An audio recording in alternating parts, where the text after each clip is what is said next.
याच्या पाठीमागे आणखीन एक कारण असं होतं की डॉक्टर बाबासाहेब आंबेडकरांना या देशाला राष्ट्र म्हणून उभं करायचं होतं आणि राष्ट्र म्हणून उभं करण्यासाठी बाबासाहेब आंबेडकरांना एकच रस्ता दिसत होता आणि तो म्हणजे बुद्धिस्ट फिलॉसॉफीचा। कारण बुद्धिस्ट फिलॉसॉफीमध्ये 3 महत्त्वाच्या गोष्टी सांगितलेल्या आहेत, त्या म्हणजे समता, स्वातंत्र्य आणि बंधुभाव। आणि राष्ट्र निर्माण करण्यासाठी आपल्याला या 3च गोष्टींचा उपयोग होऊ शकतो। कारण डॉक्टर बाबासाहेब आंबेडकरांना असं वाटत होतं की राष्ट्र केव्हा निर्माण होतं, खरं तर राष्ट्र आणि देश या 2 गोष्टींमध्ये मूलभूत अशा प्रकारचा फरक आहे आणि हा फरक जर आपल्या लक्षामध्ये आला तर मग आपण राष्ट्र निर्मितीच्या दिशेने जाऊ शकतो। ज्यावेळेस संविधान सभेमध्ये डॉक्टर बाबासाहेब आंबेडकरांना हा प्रश्न विचारला गेला की राष्ट्र या देशाला देश म्हणायचं का राष्ट्र म्हणायचं, त्यावेळेस डॉक्टर बाबासाहेब आंबेडकरांनी सांगितलं की आपल्याला या देशाला राष्ट्र नाही म्हणता येणार, कारण हा देश आहे।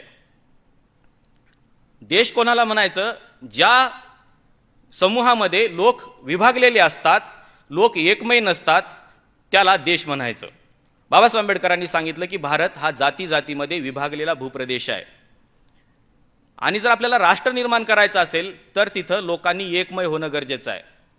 आणि म्हणून महात्मा फुलेंनी जी व्याख्या सांगितली की राष्ट्र म्हणजे नेमकं काय, तर महात्मा फुलेंनी सांगितलं राष्ट्र म्हणजे एकमय लोकांचा समूह म्हणजे राष्ट्र।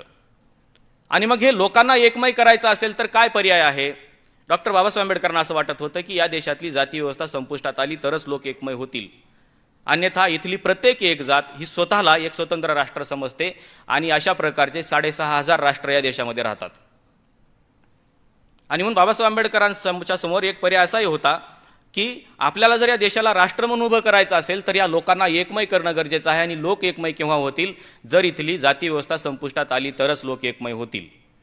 आणि म्हणून त्यांनी जो मार्ग निवडला तो मार्ग बुद्धिस्ट फिलॉसॉफीचा होता, कारण बुद्धाने पहिल्यांदा जाती व्यवस्था नाकारलेली आहे।